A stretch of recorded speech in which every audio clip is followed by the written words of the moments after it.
Hey nerd family, and welcome back to another video. As you may have guessed it from the thumbnail and title of this video, today might be the long-awaited update to the Fuze Card. Now I'm also testing out my new Logitech Brio webcam. I'm using the mic from the webcam as a test. We will be switching over to my new desktop mic here shortly.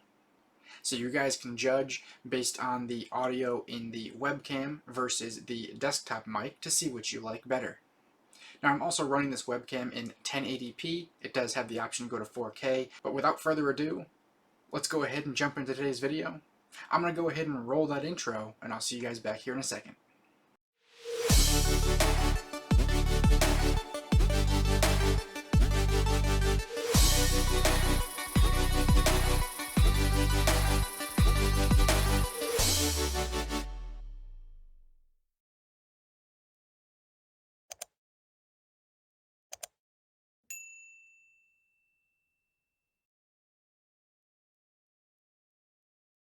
Alright guys, welcome back. I hope everybody out there is staying safe and staying healthy. If you haven't already checked out the nerdcircle.com, make sure to head over there and check it out. It's always a work in progress, but we definitely have some stuff over there for you. Also, make sure you're following along on social media, on Facebook, Instagram, and Twitter at Real Nerd Circle. We do post some things over there when it's not quite time for video just yet, so if you don't want to miss out, make sure to follow there. And if you haven't already subscribed to this channel, make sure to go ahead and subscribe so you don't miss any of the new videos. I have switched over to the desktop mic, so you guys will have to let me know how the audio from the Brio mic versus the desktop mic sounds. Alright, so jumping into today's video, it's been about 4 years in the making here. When I first started this YouTube channel, the first video was about Plastic Card that had, I guess, done me wrong, if you will. If you guys haven't seen that video, go ahead and check it out. Now, Plastic Card did go ahead and turn into Fuze Card, so I did make some other future videos about Fuze Card, which is what we are here talking about today. If you guys hadn't seen those videos, make sure to go ahead and check them out. But it's been 2 years since Fuze Card has updated us. I've been saying about every year or so here that I was going to post an update video with how I was doing with Fuze Card, and I just never found the right time. And now Fuze Card actually made an update as of yesterday, I believe it was. We're going to go ahead and pull some of that information up and take a look, kind of go over our thoughts and feelings here, and see what we all think.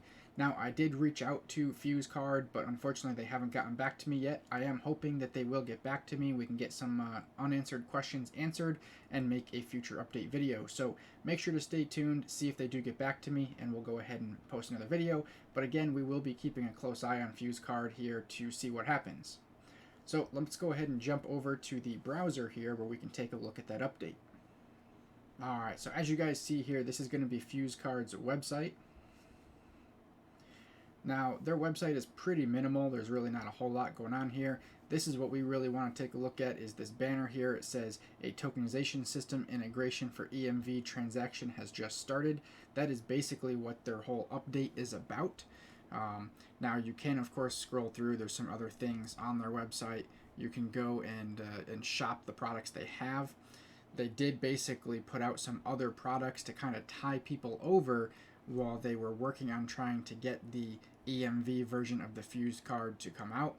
So that's really not what most of us were looking for, but they did put out some other products, so you might be interested in those, but that's not what we're talking about here today.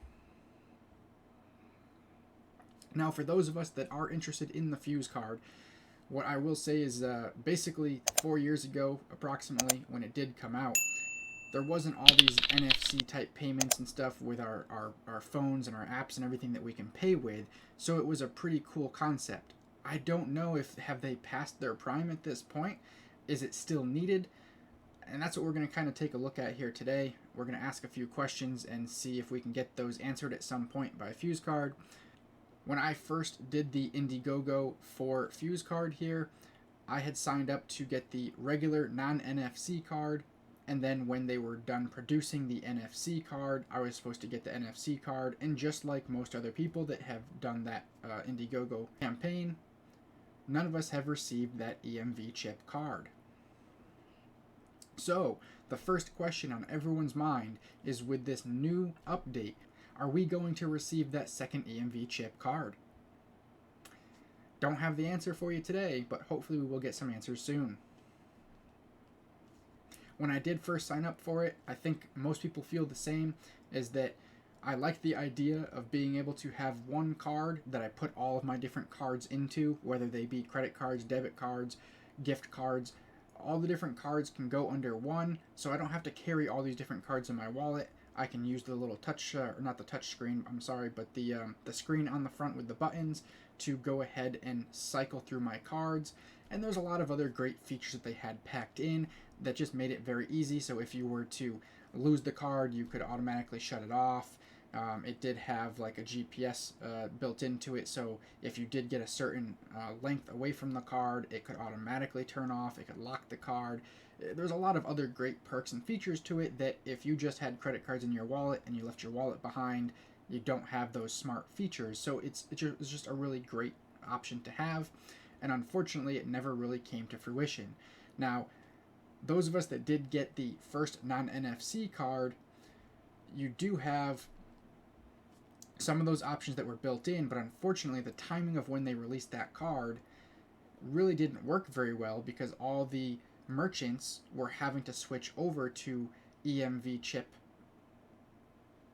receptacles, or whatever, the card swipers had to have the chip built in, so it seldomly worked. There was a few places that hadn't updated yet, and you were able to swipe the card, or there was tricks if you tried the chip a couple times and it failed, then you could go ahead and swipe it and it would go through, but that didn't work everywhere, and slowly over time it just stopped working more and more, so it really almost became useless at that point, and we really needed to get this EMV chip version that never came.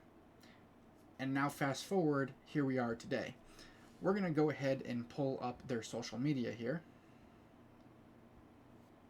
Alright, so here we are over on Fuze Card's Instagram. They did put the same post on Instagram as well as Facebook. I think it is a little bit easier to read over on Facebook, so I'm going to go ahead and hop over to your Facebook here. Alright, and as you can see, here we are over on Fuze Card's Facebook, and here is what they put out. Now, I pre-apologize if I mess up reading this a little bit here, but let's go ahead and give it a shot. So they say, "Dear Fuze Card supporters, here is a very important news which must have been expected for years. I believe everyone is aware that the product itself with the built-in EMV chip was already done in 2017. The biggest problem we faced that we have taken to resolve is until now was the integration of banks into our payment system. For years we have been working so that we can achieve a result closer to our ideal solution. Today we announce that according to our efforts and through the several trials and errors of years and years, finally the tokenization service integration for issuers onboarding has been started, and a new product that supports contactless EMV transactions will be released next year. We believe that the product will be available in the European market from the first half of 2022, cooperating with more than 65 issuer banks. The US release is planned for the last quarter of 2022. In our next update, we will make available the list of main banks, and soon there will be announcements by stage regarding the incredible functions and details. We are very grateful to our supporters who have had the patience of waiting for us for so many years. We are pleased to meet and deliver you soon with the very special and valuable innovative product."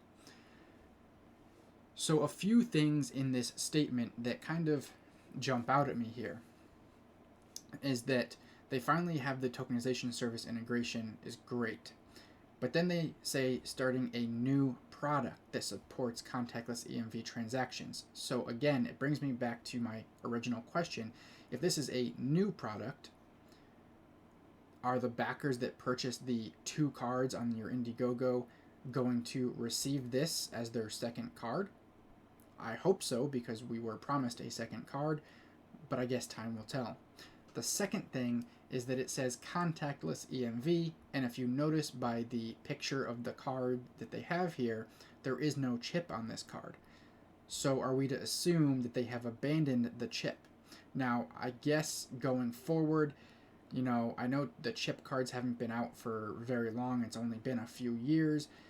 But I think going forward, NFC is probably the way they're going. So I guess it's not necessary to have the chip, but it would be good to have the chip because there are a lot of card readers out there that don't take NFC, and have to have the chip. So it kind of puts them back into the almost a similar scenario when they had the non-EMV chip card and just had the swipe, because it put them in a weird predicament, or put us, I guess, in a weird predicament. So it almost puts them in the same scenario. My other question is, when they say contactless EMV, is that any different than NFC?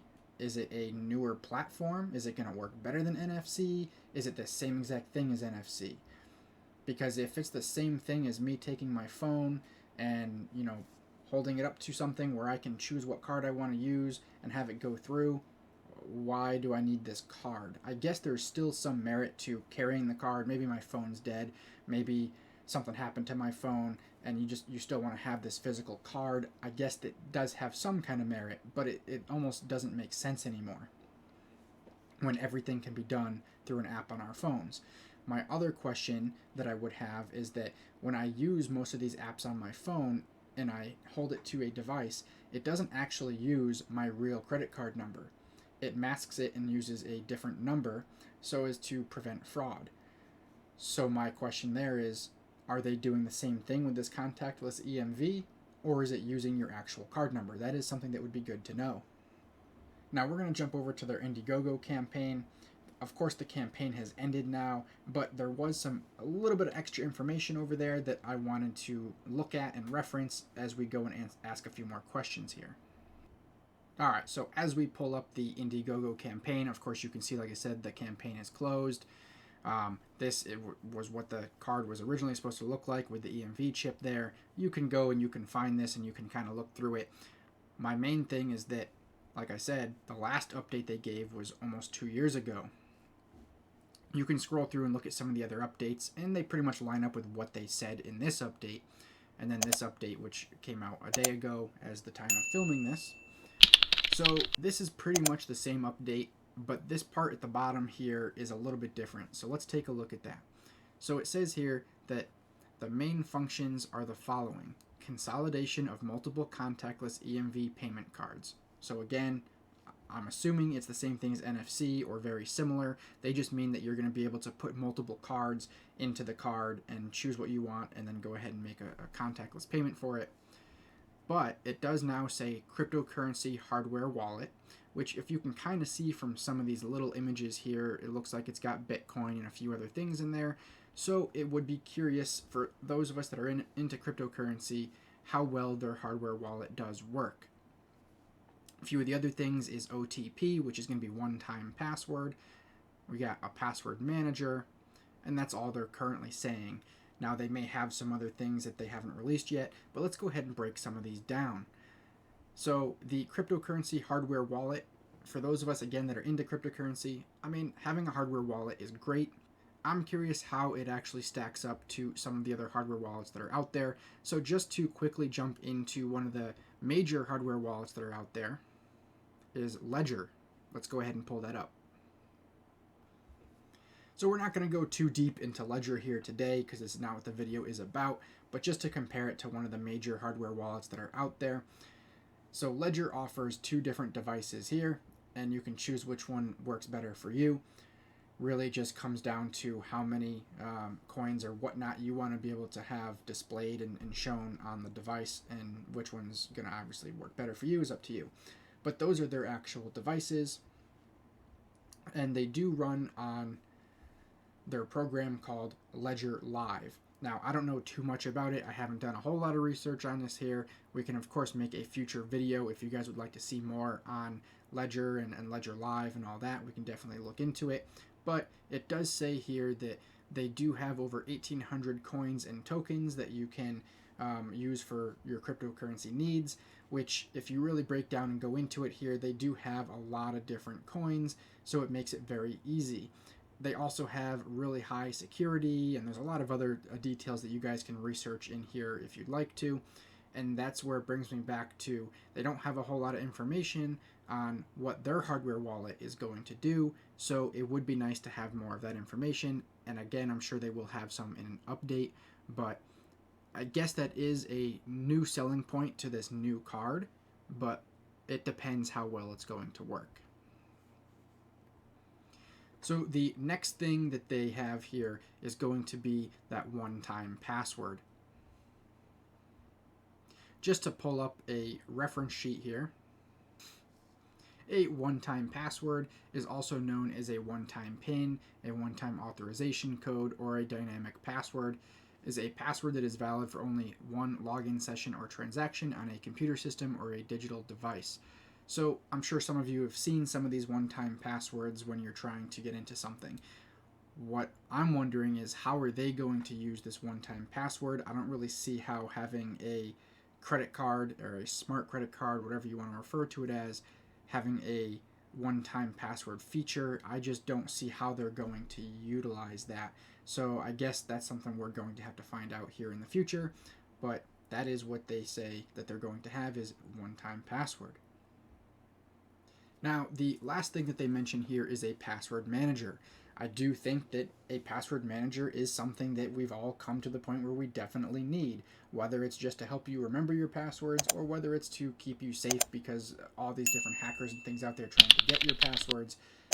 A password manager has become something that is a necessary thing to have.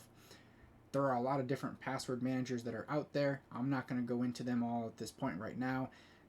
There's some different options. If you're a Google user, you may opt to just use Google's password manager. If you're Apple, you may use Apple's. But there's a lot of other options that are out there. Some are free, some you pay for that have other features. So again, I'm curious as to what they're going to offer as far as their password manager. So all these things, all these questions that we have, of course, are unanswered at the moment, but they are things that are floating out there for us to figure out. With this new device, if it's not going to have a chip or never going to have a chip, how is that EMV going to work? Is it the same thing as NFC? Is there a point to carry this card? And if the point is to have the cryptocurrency hardware wallet, the one-time password, the password manager, are those enough to make everyone still want this card? I guess time's going to tell. Now, I have made some comments and posts over on their social media. So maybe if they end up seeing this video, maybe they'll respond to me. Even if they don't see this video, hopefully they will respond to me. Hopefully I can get some answers for you guys and make an update video. I am curious to see what's going to happen in this next year. I'm sure there's going to be some updates before it. When they start releasing things over in the UK, I'm sure there's going to be some things that they start releasing over to us just to kind of get us ready. And they say that by Q4 of 2022 is when we should have it over here in the US. So I don't know if they're going to stick to that, but I'm going to keep an eye on it. Hopefully, like I said, they'll get back to me and I'll have some more updates here for you. So make sure to check out on social media if it's not a huge update. And then when I get more information, of course, I'll make another video. So that way we can make sure to kind of compile everything into another video here. For those of you that are out there that have been following me ever since I made a video on this channel regarding the Fuze card, if you guys are watching this video, let me know your thoughts down below. I had almost given up hope. I was pretty much going to put out a video saying that I had just given up and that I had lost it with Fuze card and wasn't going to continue any further. And all of a sudden, out of nowhere, they come out with this update. So let me know what you guys think. Alright guys, well that's all I got for you here today. Hopefully we can make something of it, and hopefully we will get something that comes out at some point here. I hope you guys were able to get something out of this video here today. So I will say I am cautiously excited to see that there's an update, although I also feel that it might be a little too late. And if they're not going to come out with a chip card at all in the future, I'm just not sure if it's still something that I'm interested in, but I am curious to see what other updates they have and how the other features that they've discussed are going to work. So time will tell, and hopefully we'll get a lot more answers. So make sure to stay tuned. Of course, let me know down below what you guys think. If you had previously backed them as I did and you were waiting for your second card, let me know what you're now thinking with this new update. Had you given up hope just like I had, or were you still holding out hope? Do you think anything's going to happen, or do you think they're just giving us another update with getting our hopes up? If you guys haven't backed them in the past and you guys are just coming across this now, is this something you think you're going to back in the future? Are you going to pre-order or purchase their next card? Or do you think it's pointless without having the chip? Let me know your thoughts down below. Alright guys, well I do hope we get some answers here soon. I will of course make sure to update as soon as I get any type of answers, so make sure you're following on Facebook, Instagram, and Twitter at Real Nerd Circle, so that way if I post anything you don't miss it over there. If I do compile a lot of information, of course I will make another video, so make sure to go ahead and follow for that. If there's anything I forgot to mention, I'll leave it in the description down below. If there's anything you guys noticed that I forgot, make sure to leave it in the comments down below. Please make sure to share this video across any social media platform that you like. If you guys did enjoy this video as much as I enjoyed making it, please give it a big thumbs up. If you haven't already subscribed, make sure to go ahead and subscribe. Don't forget to ring that bell so you get notified of any new videos to come out. You can also follow the links on the screen to the older videos. And until next time, guys, stay nerdy.